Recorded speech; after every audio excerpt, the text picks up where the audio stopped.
आतापर्यंत ते गुन्ह्यामध्ये 4 आरोपी यांना ताब्यात घेतली आहे आणि त्यांना नागपूरमध्ये बाल सुधारगृह आहे तिथे जे ज्युव्हेनाइल जस्टिस बोर्ड आहे त्यांनी 17 मेपर्यंत तिथे पाठवलेले आहे.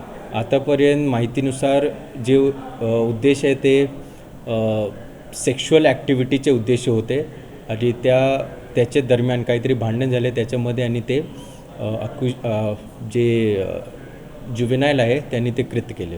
जे मुलगी होते ते आता स्टँडर्ड 6मध्ये होते आणि जे मुलगा होते ते चारही लोक 12th पासआउट होते आणि आता ते सध्या ते डिफरंट शॉप्समध्ये ते जॉब करत होते. अडचणी असे आले होते की तिकडे काहीतरी CCTV फुटेज नव्हते किंवा मोबाईलचे नेटवर्क नव्हते आणि इंटरनेटची सुविधा पण नव्हते आणि जे विलेजर्स होते तिकडे ते जास्त कोऑपरेट केलेले नाही. तर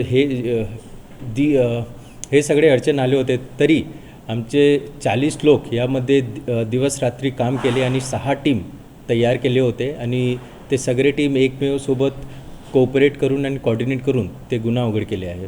ते जे कलम आहे ते 302, 376, 363 IPC आणि 4 आणि 6 पॉक्सोचे ॲक्ट. जे 4 लोक होते त्याची वय आहे 17 साल 2 महिने, 17 साल 4 महिने, 17 साल 6 महिने आणि 17 साल 10 महिने.